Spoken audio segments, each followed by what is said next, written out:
तो जनरली संसार में आप देखेंगे कि सबसे बड़ा शक्ति जो है आपका विचार, आपका मोटिवेशन।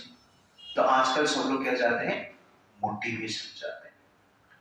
तो यहां पर देखेंगे कि 4 पीढ़ी तक 95,000 ईयर तक ये मोटिवेशन रहा कि गंगा जी को हम स्वर्ग से धरती पर लाएंगे, और सब लोग फेल हो रहे थे, लेकिन भगीरथ महाराज सक्सेस होने वाले।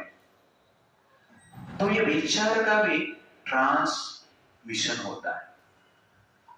जनरल हमने सुना है कि आत्मा का ट्रांस माइग्रेशन होता है, लेकिन आत्मा का तो ट्रांस माइग्रेशन होता है और उसके साथ साथ क्या है? विचार का भी ट्रांस माइग्रेशन होता है, ट्रांसमिशन होता है। तो इस संसार में हमने देखा कि शारीरिक जो शक्ति है पिता माता से पुत्र को प्राप्त होता है, संतान को प्राप्त होता है। तो फिजिकल पावर ट्रांसमिशन होता है, उसके साथ साथ स्किल भी ट्रांसमिशन होता है, उसके साथ साथ इम्यूनिटी भी ट्रांसमिशन होता है, और उसके साथ साथ विचार भी ट्रांसमिशन होता है। सगर महाराज का जो विचार है अंशुमान को ट्रांसफर हुआ, थोड़ा स्ट्रॉन्ग हुआ। अंशुमान के विचार दिलीप महाराज को ट्रांसफर हुआ, थोड़ा स्ट्रॉन्ग हुआ, और दिलीप महाराज का विचार भगीरथ को ट्रांसफर हुआ और थोड़ा स्ट्रॉन्ग हुआ। तो ये स्ट्रॉन्ग विचार ट्रांसमिशन होता है। तो कहने का अर्थ है कि हमारा जो प्रीवियस जनरेशन का विचार और आगे जो जनरेशन आता है उसमें ट्रांसमिशन होता है, और उसके साथ साथ क्या होता है? वो स्ट्रॉन्ग होता है, डिटरमाइंड होता है।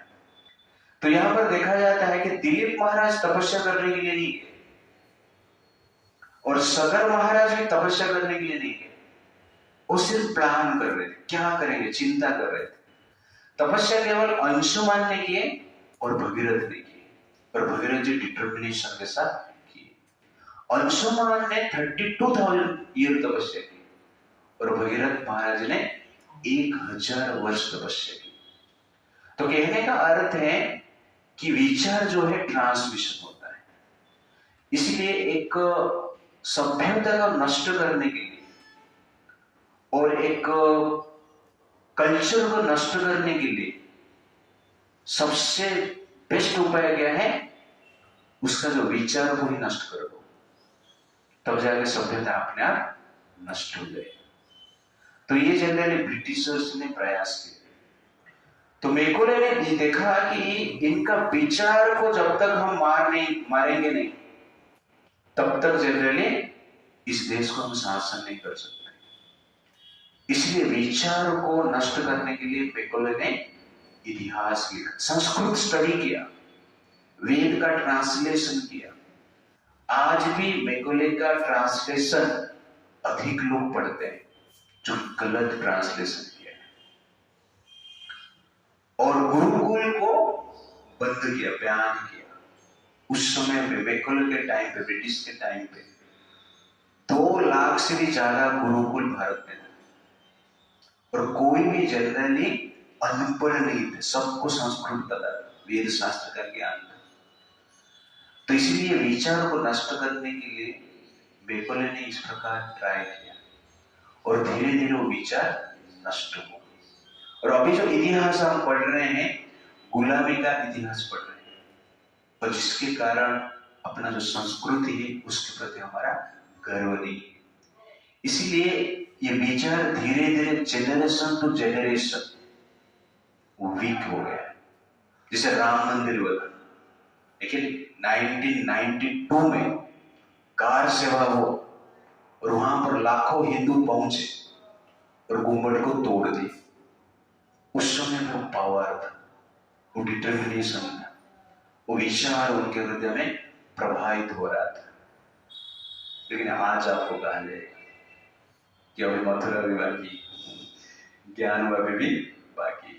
चलो सब जाते हैं, ऊपर चढ़े उसको भी मिटा देते। कर पाएंगे ऐसा? क्यों? कि वो विचार का ट्रांसमिशन हुआ ही नहीं। इसलिए विचार अत्यंत महत्वपूर्ण है। तो विचार आपको वीर बनाता है और विचार आपको धीर बनाता है। विचार आपको स्थिर भी बनाता है और विचार आपको अस्थिर भी बनाता है। एक्चुअली विचार आपका व्यक्तित्व बनाता है। इसीलिए किस विचार को हम ग्रहण कर रहे हैं और किस विचार के अनुसार हम जी रहे हैं अत्यंत महत्वपूर्ण है। तो अभी हमारा विचार स्ट्रांग रहेगा तो आगे जो जेनरेशन आएंगे उसमें विचार ट्रांसमिशन होता है। केवल beauty, immunity, physical strength, skill transmission नहीं होता है, विचार भी ट्रांसमिशन होता है, व्यक्तित्व भी ट्रांसमिशन होता है, चरित्र भी ट्रांसमिशन होता है। इसीलिए अपना जो संस्कृति का विचार है उसका हम स्टडी करना अत्यंत आवश्यकता है। और इसके अनुसार एक व्यक्ति वीर बनता है, धीर बनता है और कभी कभी स्थिर भी हो जाता है। कभी कभी जनरली हीनता को भी प्राप्त करता है। इसलिए विचार को हमें टिका कर रखना चाहिए। और भगीरथ महाराज सक्सेस होने के पीछे उनका डिटर्मिनेशन तो था, लेकिन उनके पास इतना डिटर्मिनेशन आया कैसे, वो मोटिवेशन आया कैसे? सगर महाराज का मेंटालिटी, दिलीप महाराज का मेंटालिटी, अंशुमान का मेंटालिटी उनके भीतर आया। इसलिए जो जाति जितना संस्कृति के प्रति अटैच्ड है उसका जो जाति आगे आएगा, उसका जो जनरेशन आगे आएगा वो भी उतना अटैच्ड रहेगा। ये अत्यंत आवश्यक है। तो राम मंदिर का सिचुएशन में आप देख रहेंगे कि 1990 में मुलायम सिंह यादव चीफ मिनिस्टर था और वहां उस समय पे भी एक कार सेवा हुआ था। वहां पर भी लाखों लाख लोग इकट्ठे हुए थे और वहां पर मस्जिद को तोड़ने के लिए प्रयास भी किया गया था, लेकिन मुलायम सिंह यादव ने गोली चला दी। पर कल्याण सिंह उसके बाद 1992 में चीफ मिनिस्टर बनते। वहां पर उस समय भी कार सेवा, 4 लाख से ज्यादा हिंदू वहां पर आए और कल्याण सिंह को फोन आता है प्राइम मिनिस्टर ऑफिस कि हमने सुना कि गुम्बद के ऊपर कार से वो चढ़ गए। तो कल्याण सिंह जी कहते हैं आप लोगों ने गलत सुना है, मैंने और कुछ सुना है। क्या सुना? ना मैंने सुना है गुम्बद के ऊपर कार से वो चढ़ चुके हैं और एक गुम्बद को तोड़ चुके हैं, 2 बाकी है। गोली क्यों नहीं चला है? मैं गोली नहीं चलाऊंगा, मैं गोली नहीं चलाऊंगा, मैं गोली नहीं चलाऊंगा, इस प्रकार बोल के फोन रख देते। तो 2 चीफ मिनिस्टर है, मुलायम सिंह यादव गोली चलाया, कहते हैं 9-10 लोग मरे, बट इन रियलिटी 1000 से ज्यादा कार से लोग मरे, इस प्रकार कहा जाता है। 1500 से भी कोई कहता है। तो कहने का अर्थ है एक ने गोली चलाया और एक ने गोली नहीं चलाया। ऐसा क्यों? तो ये जनरली विचार का प्रभाव है। तो विचार अत्यंत इंपॉर्टेंट है। तो विचार से आचार बनता है। आचार मतलब एक्शन होता है। नहीं तो आप सोचोगे दुकान का आचार करके। तो विचार से आचार बनता है, आचरण होता है। तो ये विचार अत्यंत इंपॉर्टेंट है। इसलिए मुगल, ब्रिटिशर्स और आजकल जो एजुकेशनल इंस्टीट्यूशन है, एजुकेशनल सिस्टम है भारत का, हमारा विचार को हत्या करता है। भारतवासी 80 करोड़ 90 करोड़ भारत में है, फिर भी अपना स्वाभिमान को जीवंत रखने में असमर्थ है, पुनरुद्धार करने में असमर्थ है। इसका कारण है कि काल के प्रभाव से, कहने का अर्थ है पिछला 200, 300, 400, 1000 साल से विचार को काटा जा रहा है। इसलिए जो जनरेशन जन्म होता है उतना स्ट्रांगली अपना संस्कृति के प्रति आसक्त नहीं हो पाता है। इसलिए विचार अत्यंत आवश्यकता है। तो 500 साल के बाद प्राण प्रतिष्ठा हो रहा है। तो कैसे हो पा रहा है? क्योंकि ये विचार को धारण करने वाला व्यक्ति अभी पद पर है। कल्याण सिंह यादव थे इसलिए मस्जिद टूटा, और उसका नेक्स्ट डे कल्याण सिंह यादव क्या करते हैं, इस्तीफा देते, रिजाइन देते, पद भी छोड़ देते। तो ये जनरली पावर, विचार का पावर। तो विचार आपको धीर भी बनाता है, आपको वीर भी बनाता है। हमें दोनों चाहिए, वीरता भी चाहिए और धीरता भी चाहिए। केवल वीरता ही रहेगा तब क्या बनेंगे, आतंकवादी बनेंगे, लेकिन और केवल धीरता ही रहेगा तो क्या बनेंगे, गांधी बनेंगे। ओके ना, का पुरुष बन जाए, नपुंसक बन जाए, लेकिन नहीं, कुछ काम का नहीं, पंगु पंगु हो जाए, हैंडीकैप्ड। तो हमें वीरता भी चाहिए और धीरता भी चाहिए। और वीरता धीरता कहां से आता है, विचार से आता है। आप किस प्रकार के इतिहास को स्टडी कर रहे हो, किस प्रकार की इंफॉर्मेशन ले रहे हो, इसीलिए आप लोग को स्टडी करना चाहिए शास्त्र प्रतिदिन, तब जाके विचार बनता है। और आगे जो जनरेशन आएगा उस जनरेशन में वो विचार ट्रांसफर होगा, ट्रांसमिशन होगा। इसीलिए हमें स्किल वाइज तो आगे है, बट संस्कृति वाइज हम लोग पीछे। तो इसलिए राम मंदिर का जो प्राण प्रतिष्ठा हुआ है, तो मैं कहता हूं कि राम मंदिर का सिर्फ प्राण प्रतिष्ठा नहीं हुआ है, ये भारत का संस्कृति का प्राण प्रतिष्ठा हुआ है, ये भारत का प्रतिष्ठा का प्राण प्रतिष्ठा हुआ है, ये भारत का प्राण प्रतिष्ठा हुआ है। तो ये हमें समझना है, और इस प्रकार भावना से हमें क्या करना चाहिए, आगे जनरेशन को इस प्रकार का विचार देना चाहिए, तब जाएगी आगे। और जो कुछ बचा है सब में हर स्थान पर स्वाभिमान का पुनरुद्धार हो सके हमारा, इसलिए विचार अत्यंत आवश्यकता है। तो मैं पढ़ते टाइम ये विचार किया कि भगीरथ जी सक्सेस क्यों थे। तो भगीरथ जी का सक्सेस में केवल भगीरथ जी का ही तपस्या रेस्पॉन्सिबल ऐसा नहीं है, भगीरथ जी के पूर्वज भी उसके लिए रेस्पॉन्सिबल है। पूर्वज की भी शक्ति उनके हृदय में, उनके मन में है, इसलिए वो कार्य करता है। इसलिए हम अपना विचार को स्ट्रॉन्ग बनाना है, शुद्ध बनाना है, सांस्कृतिक बनाना है। इसलिए हर जो यूथ है भारतवासी, हमें भारत का जो शास्त्र है स्टडी करना चाहिए, अत्यंत आवश्यकता है। जनरली कभी कभी लोग कहते हैं कि द्रोणाचार्य ने एकलव्य का उंगली ले लिया यार, ऐसा कैसे कर दी। और कोई ऐसा लिखते हैं, पहले ऐसा शिष्य होते थे, गुरु उंगली मांगता था तो काट के दे देते थे।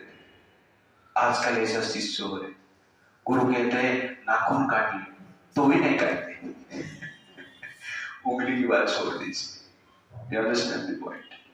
बट कभी आपने सोचा, इसे क्रिटिसाइज किया जाता है, इस प्रकार बताया गया। ब्रिटिशर्स जो इतिहास लिखे, जो ट्रांसलेशन किए, जो प्रचार किए, उसमें बताया जाता है कि देखो भारत में शिष्य से उंगली मांगा जाता है क्योंकि वो एक्सपर्ट था, पावरफुल था, अर्जुन के प्रति उस स्पर्धा में था। अर्जुन को आगे रखने के लिए द्रोणाचार्य ने उंगली मांगा। ऐसा है नहीं, द्रोणाचार्य एकलव्य को पूछते हैं आप कौन है, व्हाट इज योर आइडेंटिटी। तो एकलव्य कहता है कि मेरे पिताजी मगधराज जरासंध का सेनापति, मैं उसका बेटा हूं। जब ये परिचय द्रोणाचार्य सुनते हैं तो उंगली मांगते हैं, क्यों, ये आतंकवादी का बेटा है, इसलिए उंगली मांग लेना ही श्रेष्ठ है, श्रेय है। योद्धा तो है लेकिन विचार उसका नेगेटिव है, आतंकवादी का विचार है। इसको मैं शिक्षा दूंगा, मेरे शिक्षा से ही मंदिर ध्वंस करेगा, मेरे शिक्षा से ही राम कृष्ण का विरोध में जाएगा। मैंने अर्जुन को शिक्षा दे रहा है इसलिए कृष्ण का जो वाणी है, संस्कृति है, जो संस्कृति है उसको बचाने के लिए। तो कृष्ण का संस्कृति को बचाने के लिए द्रोणाचार्य जी शिक्षा दे रहे हैं, और कृष्ण का संस्कृति को नष्ट करने के लिए यहाँ पर और एक व्यक्ति जो कि अर्जुन से भी आगे। लेकिन यहां पर योद्धा की बात नहीं है, विचार की बात है। इस विचार पर इसका हृदय टिका है, उसके अनुसार वो कार्य करता है। इसलिए विचार अत्यंत आवश्यकता है। तो आपका विचार क्या है? आपका भारत का वैदिक विचार है या वैदिक सिस्टम से परे का विचार है? तो अभी 26 जनवरी गया है, तो हम कहते हैं देश प्रेम।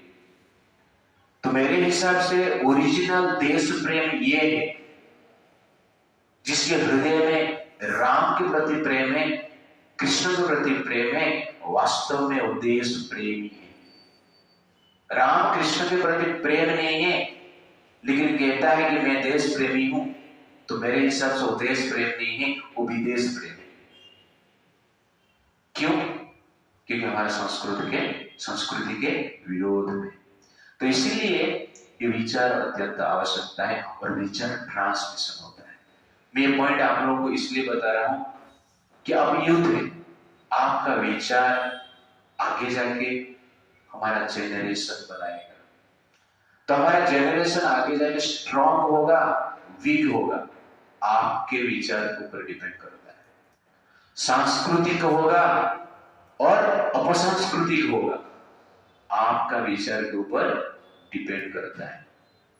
केवल पढ़ने से कुछ नहीं होता है, पहले का संस्कार अधिक इफेक्ट करता है। आजकल हमारे पढ़ने को भी इच्छा नहीं। क्यों? क्योंकि पहले का संस्कार ही ऐसा नहीं है।